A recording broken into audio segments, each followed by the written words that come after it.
ಪಶ್ಚಿಮ ಬಂಗಾಳದ ಕೊನೆಯ ಕ್ಷಣದ ಕಸರತ್ತು, ಕೊನೆಯ ಸುತ್ತಿನ ಬಳಿಕ ನಮ್ಮದೇ ಗೆಲುವು ಅಂತ ಮಮತಾ ಬ್ಯಾನರ್ಜಿ ಅವರು ಹೇಳಿದ್ದಾರಂತೆ. ಬಿಜೆಪಿ ಭಾರಿ ಮುನ್ನಡೆ ಇದ್ರೂ ಕೂಡ ನಮಗೆ ಜಯ ಅಂತ ಇನ್ನೂ ಕೂಡ ವಿಶ್ವಾಸ ದೀದಿ ಅವರಿಗೆ. ಪಶ್ಚಿಮ ಬಂಗಾಳದ ಕೊನೆಯ ಹಂತದಲ್ಲೂ ಕೂಡ ದೀದಿ ಅವ್ರಿಗೆ ಎಲ್ಲೋ ಒಂದ್ ಕಡೆ ಮನದಲ್ಲಿ ಆಸೆ, ಗೆಲುವು ನಮ್ದೇ ಅಂತ ಕ್ಲೇಮ್ ಮಾಡ್ಕೊಳ್ಳೇಬೇಕು. ಅಂತಿಮವಾಗಿ ಅಧಿಕೃತವಾಗಿ ರಿಸಲ್ಟ್ ಬಹಿರಂಗ ಆಗೋ ತನಕ ಸೊ ಪಾಪ ಇನ್ನೇನ್ ಮಾಡ್ತಾರೆ, ಅಲ್ಲಿ ತನಕ ಕೂಡ ವಿಶ್ವಾಸದಲ್ಲಿದ್ದಾರೆ ಅಂತ. ಅಲ್ಲ, ನನಗೆ ಅನಿಸ್ತಾ ಇರೋದು ಅವ್ರ ಕ್ಷೇತ್ರಕ್ಕೆ ಸಂಬಂಧಪಟ್ಟಂತ ಹೇಳ್ತಿದ್ದಾರೆ, ಓವರ್ ಆಲ್ ಪಶ್ಚಿಮ ಬಂಗಾಳ. ಹೌದು, ನಂದಿಗ್ರಾಮ್ ಅಥವಾ ಓವರ್ ಆಗಿ ಹೇಳಂಗಿದ್ರೆ ಹಾಗಾದ್ರೆ ಬಿಜೆಪಿ ಮುನ್ನಡೆ ಇರತಕ್ಕಂತ ಕ್ಷೇತ್ರಗಳಲ್ಲಿ ಎಷ್ಟು ಓಟ್ಗಳಲ್ಲಿ ಮುಂದಿದೆ ನಾವು ನೋಡ್ಬೇಕು. ನಾವು is it 500 votes or 1000 votes ಅಂತ. ಯಾಕೆಂತ ಹೇಳಿದ್ರೆ ನಾವು ಈಗ ಇನ್ನೂ ಚರ್ಚೆ ಮಾಡ್ತಾ ಇರ್ತಕ್ಕಂಥದ್ದು ರಿಸಲ್ಟ್ಸ್ ಡಿಕ್ಲೇರ್ಡ್ ಎಷ್ಟು ಅನ್ನೋದು ಬಹಳ ಮುಖ್ಯ ಆಗುತ್ತೆ. ಯಾಕೆಂತ ಹೇಳಿದ್ರೆ ಮಮತಾ ಬ್ಯಾನರ್ಜಿ ಈ ಮಾತು ಹೇಳಬೇಕಾಗಿದ್ರೆ ಅಲ್ಲಿ ಎಲ್ಲೋ ಒಂದ್ ಕಡೆ ನಾವು ಹಿಂದೆ ಏನ್ ಚರ್ಚೆ ಮಾಡಿದ್ವಿ, 60 ಕ್ಷೇತ್ರಗಳಲ್ಲಿ ಎಲ್ಲಿ ಮಾರ್ಜಿನ್ ಆಗೋ ಅದೇ ರೀತಿ ಈಗಲೂ ಇದೆ ಅನ್ನೋದನ್ನು, ಅದು ಕೊನೆ ಕ್ಷಣದಲ್ಲಿ ಯಾವ ಕಡೆ ಬೇಕಾದ್ರೂ ತಿರುಗಬಹುದು, ಗೊತ್ತಿಲ್ಲ. ಸೊ ಹಾಗಾಗಿ ಸ್ವಲ್ಪ ಇದು ಕುತೂಹಲಕರವಾಗೇ ಇದೆ. ಇದು ಕ್ಷಣಕ್ಕೂ ನಮಗೆ ಒಂಥರ ರೋಚಕ ಮತ್ತೆ ಒಂದು ಇದನ್ನು ಮಾಡ್ತಕ್ಕಂಥ ರೀತಿಯಲ್ಲಿದೆ. ಇದು ತಮಿಳುನಾಡು ಚುನಾವಣೆ ಫಲಿತಾಂಶಗಳಿಗೆ ನಾವು ಹೋಲಿಸೋ ಆಗಿಲ್ಲ, ಕಾದ್ ನೋಡ್ಬೇಕಾಗತ್ತೆ. ಪಶ್ಚಿಮ ಬಂಗಾಳದಲ್ಲಿ ನಾವು ಈಗ ಏನು ಎಲ್ಲ ನಿರ್ಣಾಯಕವಾದಂತಹ ಸ್ಥಿತಿಯಲ್ಲಿ ಅಂತ ನಾವೇನು ಹೇಳ್ಕೊಳ್ತಕ್ಕ ಕೊನೆಗಳಿಗೆನಲ್ಲಿ ಯಾವ ರೀತಿ ಲೀಡ್ ಸರ್ ಬಿಜೆಪಿಗೆ 190+ ಇದೆ. ಎಸ್, ಅಂದ್ರೆ ಇವರು 190 ಅನ್ನು ನೀವು ತೀರಾ 90 ವಿಲ್ ನಾಟ್ ಬಿಕಮ್ 190 ಹತ್ರಕ್ಕೆ ಬಂದ್ರೆ ಒಂದು 120 ಅಥವಾ ಒಂದು 10-20 ಕ್ಷೇತ್ರಗಳನ್ನೇ ಆಗ್ಬಹುದು. ಯಾಕೆಂದ್ರೆ ಅವ್ರು ಇನ್ನೂ ಅಬ್ಜೆಕ್ಷನ್ಸ್ ಹಾಕೋದಿದೆ, ಕೆಲವು ಕಡೆ ರಿಗಿಂಗ್ ಆಗಿದೆ ಅಂತ ಹೇಳ್ತಾರೆ, ಕೆಲವು ಕಡೆ ಪ್ರಾಬ್ಲಮ್ ಆಗಿದೆ ಅಂತ ಹೇಳ್ತಾರೆ, ಏನೇನೋ ಇದೆ ಅವ್ರ ತಲೆನಲ್ಲಿ. ಇಷ್ಟಾದ್ರೂ ಕೂಡ 98 ನಿಮಗೆ 120 ಆಸ್ಪಾಸು ಕೂಡ ಬರ್ಲಿಕ್ಕೆ ಸಾಧ್ಯ ಇಲ್ಲ. ಅದನ್ನು ಮ್ಯಾಂಡೇಟ್ ಏನಿದೆ ಅದನ್ನು ಒಪ್ಕೋಬೇಕಾಗುತ್ತೆ. ಬಟ್ ಯಾವ ಕಾಂಟೆಕ್ಸ್ಟ್ ಅಲ್ಲಿ ಮಮತಾ ಬ್ಯಾನರ್ಜಿ ಈ ಸ್ಟೇಟ್ಮೆಂಟ್ ಕೊಡ್ತಾ ಇದ್ದಾರೋ ಗೊತ್ತಿಲ್ಲ. ಅವ್ರ ಕ್ಷೇತ್ರಕ್ಕೆ ಸಂಬಂಧಪಟ್ಟಂತೆ, ಯಾಕಂದ್ರೆ 191 ಪೈಕಿ ಕಡಿಮೆ 10-20 ಕ್ಷೇತ್ರಗಳು ಸಾಧ್ಯವೇ ಇಲ್ಲ. ಸರ್ಕಾರ ಬಂದಿದೆಯಲ್ಲ, ಮಮತಾ ಬ್ಯಾನರ್ಜಿ ಅವರೇನು ನಮ್ಮ ಪರ ಏನಿಲ್ಲ, ಕಾಂಗ್ರೆಸ್ ಪರವಾಗಿ ಅವ್ರು ಯಾರು ಕೂಡ ಅವ್ರಿಗೆ 10%, 5% ಅನುಭವನೂ ಇಲ್ಲ. ಆ ಎಮ್ಮನಿಗಿರೋ ಅಷ್ಟು ಅನುಭವ. ಅವರು ರಾಷ್ಟ್ರ ಮಟ್ಟದಲ್ಲಿ ಒಂದು ತೃಣಮೂಲ ಕಾಂಗ್ರೆಸ್ ಅಂತ ಕಟ್ಟಿದ್ದಾರೆ, ಒಂದು ರಾಜ್ಯದಲ್ಲಿ ಗೆದ್ದಿದ್ದಾರೆ. ನೋಡಿ ಸರ್, ಒಂದು ವಿಚಾರ ಹೇಳ್ತೀನಿ, 2 ವಿಚಾರ ನಾನು ಹೇಳಬೇಕಾಗ್ತಿದೆ. ಒಂದು, ರಾಹುಲ್ ಗಾಂಧಿಯವರು ಒಂದು ಸ್ಟೇಟ್ಮೆಂಟ್ ಮಾಡಿದ್ರು 1 ವರ್ಷದಿಂದ, ಏನು ಕಾಂಗ್ರೆಸ್ನಲ್ಲಿರ್ತಕ್ಕಂಥ BJPಯ ನಾಯಕರುಗಳು ನಮಗೆ ಬೇಡ, ನಾನು ಅವ್ರ ಬಗ್ಗೆ ಕ್ರಮ ತಗೊಳ್ತೀನಿ ಅಂತ ಒಂದು ಹೇಳಿದ್ರು. ಸುಮ್ಮನೆ ಹೇಳ್ತಾರೆ ಒಬ್ಬ ರಾಷ್ಟ್ರದ ನಾಯಕ. ಅದು ಒಂದು. ಸರ್, ನಾನು ಚಾಮರಾಜನಗರದಲ್ಲಿ ಧ್ರುವನಾರಾಯಣ್ ಅವ್ರಿಗೆ ಚುನಾವಣೆಗೆ ಹೋಗ್ತಾಯಿದ್ವಿ. ನಾನು ಸ್ವಲ್ಪ ಜಾಸ್ತಿ BSP ಬಗ್ಗೆ ಮಾತನಾಡ್ತಿದ್ದೆ. ದಲಿತ ಓಟ್ಗಳೆಲ್ಲ ವೇಸ್ಟ್ ಮಾಡಬೇಡಿ ದಯಮಾಡಿ, ಬೇಕಾದ್ರೆ ನೀವು ಹಾಕೋದಿದ್ರೆ ರಾಷ್ಟ್ರೀಯ ಪಕ್ಷಗಳಿಗೆ ಹಾಕಿ, ಇಲ್ಲಿ BSP ಅಧಿಕಾರಕ್ಕೆ ಬಂದಿಲ್ಲ, ನೀವು ದಯಮಾಡಿ ನಿಮ್ಮ ಓಟ್ಗಳನ್ನ ವೇಸ್ಟ್ ಮಾಡ್ಕೋಬೇಡಿ ಅಂತ ಹೇಳ್ತಿದ್ದೆ. ನಾವು ಮೀಟಿಂಗೆಲ್ಲ ಮುಗಿಸ್ಕೊಂಡು ಹೊರಡುವಾಗ ಧ್ರುವನಾರಾಯಣ ಅವ್ರು ನನಗೆ, ಧರ್ಮಸೇನವರೇ ನಿಮ್ಮ ಕೈ ಮುಗಿದ್ದೀನಪ್ಪ, BSP ಬಗ್ಗೆ ಮಾತಾಡಬೇಡಿ ಅಂತ ನನಗೆ ಹೇಳೋರು ಕಾರ್ನಲ್ಲಿ ಹೋಗ್ತಾ. ಸರ್, ನಿಮ್ಗೆ ಗೊತ್ತಿಲ್ಲ ಸರ್, ನಮ್ಗೆ ಹೆಚ್ಚು ಕಡಿಮೆ ಇದ್ರೆ ಅವರಿಂದನೇ ಆಗೋದು ಅಂತ.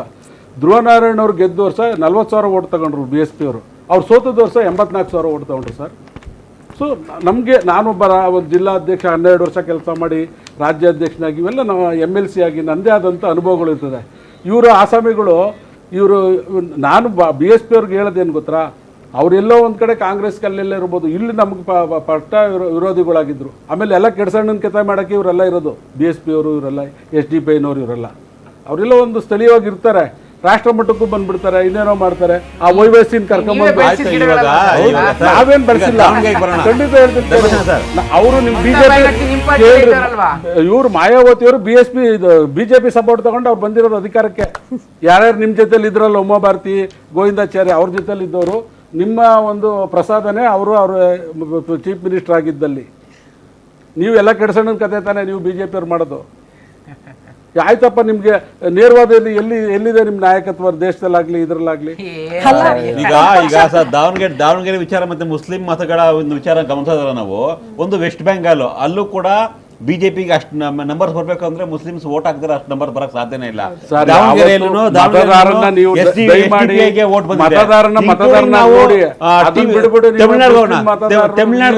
ತಮಿಳುನಾಡಲ್ಲೂ ಕೂಡ DMK ಮತ್ತೆ ಕಾಂಗ್ರೆಸ್ಗೆ ದೊಡ್ಡ ಮಟ್ಟದ ವೋಟ್ ಬ್ಯಾಂಕರ್ ಆಗಿದ್ದು ಸ್ವಲ್ಪ ಮಟ್ಟಿಗೆ ಮುಸ್ಲಿಂ ಮತ್ತು ಕ್ರಿಶ್ಚಿಯನ್ಸ್ ಮತ್ತು ದಲಿತ ವೋಟರ್ಸು.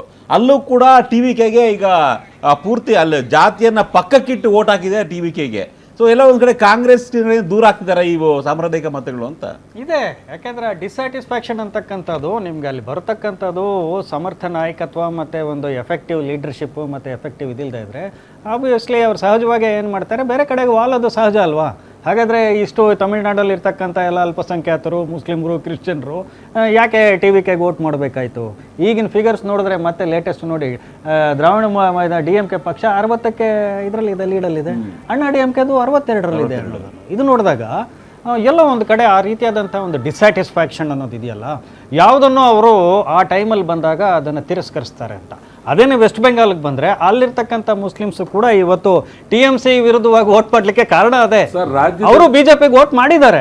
ಅಷ್ಟು ವೋಟ್ ಮಾಡದೇ ಇದ್ರೆ ಈ ಪ್ರಕಾರದಲ್ಲಿ 198 ಸೀಟು ನಿಮ್ಗೆ ಬಿಜೆಪಿ ಬರ್ಲಿಕ್ಕೆ ಸಾಧ್ಯ ಇಲ್ಲ. ಸರ್ ನೀವು ಹೆಂಗೆ ಅಂದ್ರೆ ನೀವು ಪ್ರಯತ್ನನೂ ಪಡೆದು ನಿಮ್ಮ ಪಕ್ಷ ನೀವು ಸಮರ್ಥನೆ ಮಾಡ್ಕೊಳ್ಳೋದು ಓಕೆ, ದೀದಿಯವ್ರ ಪಕ್ಷನೂ ಸಮರ್ಥನೆ ಮಾಡ್ಕೊಳ್ತಿದ್ರಿ ಯಾರು ಸೋತ್ರು ಅವರು ಅಂತ. ನೋಡಿ ಮೇಡಮ್, ಅವರು ಬುದ್ಧಿವಂತಿಕೆ ಮಾಡಿ, ಇಲ್ಲ ನೀವು ನಮ್ಮ UPA ಜೊತೆಲಿ ನೀವು ಕೈ ಜೋಡಿಸಿದ್ರೆ ನೀವಾಗ್ಲಿ ಮಾಯಾವತಿಯವರಾಗ್ಲಿ ಅದ್ರ ಕಥೆನೇ ಬೇರೆ ಇರ್ತಾ ಇತ್ತು. ಇವತ್ತು ನೀವು ಮೂಲೆ ಗುಂಪಾಗಿದ್ದೀರಿ ಯಾರಿಂದ? ನಿಮ್ಮ ತೀರ್ಮಾನಗಳಿಂದ ನೀವು ಮೂಲೆ ನಿಮ್ಮಲ್ಲಿ ಹೆಂಗ ಅಸಮಾಧಾನಗಳಂದ್ರೆ ಪ್ರಧಾನಿ ಅಭ್ಯರ್ಥಿ ಯಾರು ಅನ್ನೋದೇ ಅಂದ್ರೆ ಅಲ್ಲಿ ಮೋದಿ ಅವ್ರಿಗೇನ ಪ್ರೈಮ್ ಮಿನಿಸ್ಟರ್ ಆಯ್ತೀನಿ ಅಂತ ಅಲ್ಲಿ ಚಾಲೆಂಜ್ ಮಾಡ್ತಾರೆ, ಇಲ್ಲಿ ಒಂದು ಅಡ್ಜಸ್ಟ್ಮೆಂಟ್ ಮಾಡಿ ಏನೋ ಒಂದು ಸೀಟ್ಗಳು ತಗೊಳ್ಳೋದಕ್ಕೆ ಇಲ್ಲಿ ವ್ಯತ್ಯಾಸಗಳು ಮಾಡ್ತಾರೆ. ಸರ್ ನಾನು ಅದನ್ನೇ ಕೇಳಕ್ ಬಂದೆ ಧರ್ಮಸೇನಾ ಸರ್, ಆಗ್ಲೇ ಕೇಳಿದೆ ನಾನು. ಈಗ ಕಾಂಗ್ರೆಸ್ ಇಷ್ಟರ ಮಟ್ಟಿಗೆ ಧೂಳಿಪಟ ಆಗಿ ಹೋಗ್ತಾ ಇದೆ ಎಲ್ಲಾ ಕಡೆ ಅಂತ ಅಂದ್ರೆ ಮೋಸ್ಟ್ಲಿ ಗಾಂಧಿ ಕುಟುಂಬಕ್ಕೆ ಅತಿ ಹೆಚ್ಚಿನ ಪ್ರಿಫರೆನ್ಸ್, ಅದನ್ನ ಬಿಟ್ರೆ ಸೆಕೆಂಡ್ ಲೈನ್ ಲೀಡರ್ಸ್ ಯಾರು ಇಲ್ಲ, ಅವ್ರಿಗೆ ಮನ್ನಣೆ ಸಿಗ್ತಾ ಇಲ್ಲ ಪಕ್ಷದಲ್ಲಿ ಅನ್ನೋದು ಒಂದು ಡ್ರಾಬ್ಯಾಕ್ ಆಗ್ತಾ ಇರಬಹುದು, ಅಥವಾ ಹಿರಿಯ ನಾಯಕರು ಇದ್ದವರೆಲ್ಲ ಪಕ್ಷ ಬಿಟ್ಟು ಆಚೆ ಬರ್ತಾ ಇದ್ದಾರೆ. ಸೊ ಇದೆಲ್ಲವೂ ಕೂಡ ಕಾರಣ ಆಗ್ತಾ ಇದೆಯಾ ಕಾಂಗ್ರೆಸ್ ಧೂಳಿಪಟ ಆಗಿ ಹೋಗೋದಕ್ಕೆ ಇಡೀ ದೇಶದಾದ್ಯಂತ ಸರ್? ಎಸ್, ನೀವು ಈಗ ಬಿಹಾರದ ನೋಡಿ, ಬಿಹಾರದ ಹೇಗಿದೆ ಅಂತ ಹೇಳಿದ್ರೆ ನೋಡಿ, ಎಷ್ಟು ಸ್ಟ್ರಾಟಜಿಕ್ ಆಗಿ ಅಲ್ಲಿ ನಿತೀಶ್ ಕುಮಾರ್ ಮತ್ತೆ ಬಿಜೆಪಿ ನಡುವೆ ಸಮನ್ವಯ ಇದೆ. ನಾನು ವೆಸ್ಟ್ ಬೆಂಗಾಲ್ ಬರೋಕ್ಕೆ ಮುಂಚೆ ಹೇಳ್ತಾ ಇದ್ದೀನಿ ಇದನ್ನು. ಅಲ್ಲಿ ಗೊತ್ತು ಬಿಜೆಪಿಗೆ JDU ಸಹಕಾರ ಬೇಕೇ ಬೇಕು ಅಂತ ಹೇಳ್ಬಿಟ್ಟು ಆ ಸಹಕಾರ ತಗೊಳ್ತಾ ಇದ್ದಾರೆ. ಒಂದು ರೀತಿಯಲ್ಲಿ ಅಲ್ಲಿ ನಿತೀಶ್ ಕುಮಾರ್ ಅವರನ್ನು ಮುಂದಕ್ಕೆ ಇಟ್ಕೊಂಡು ಬಿಜೆಪಿ ಬಂದು ಶಿಫ್ಟ್ ಆಫ್ ದಿ ಪವರ್ ಹೇಗಾಯಿತು ಮೊನ್ನೆ, ಏನಾದರೂ ಅದರಲ್ಲಿ ತೊಡಕಾಯ್ತಾ? ಆ ರೀತಿ ವ್ಯಕ್ತಿ ಪ್ರತಿಷ್ಠೆಗಳು ನೀವು ಬಿಟ್ಟಾಗಲೇ ನಿಮಗೆ ಗೆಲುವಾಗ್ತಕ್ಕಂಥ ಸಾಧ್ಯತೆಗಳುಂಟು. ಆ ವ್ಯಕ್ತಿ ಪ್ರತಿಷ್ಠೆಗಳು ಇವರು ಕಟ್ಕೊಂಡ್ರಲ್ಲ. ಇವರು ಮಮತಾ ಬ್ಯಾನರ್ಜಿ ಅವರು ಒಂದು ಇದಕ್ಕೆ ಸ್ಟಿಕ್ ಆನಾದರೆ ರಾಹುಲ್ ಗಾಂಧಿ ಕಾಂಗ್ರೆಸ್ ಒಂದಿದಾದರು. ಹಾಗಾಗಿ ಅವರು ಸಮನ್ವಯತೆ ಇಲ್ಲದೆ ಇರತಕ್ಕಂಥ ಹಿನ್ನೆಲೆಯಲ್ಲಿ ಅವರು ಸೋಲಾಯಿತು ಅಂತಕ್ಕಂಥದ್ದನ್ನು ನಾವು ಹೇಳಬೇಕಾಗುತ್ತೆ.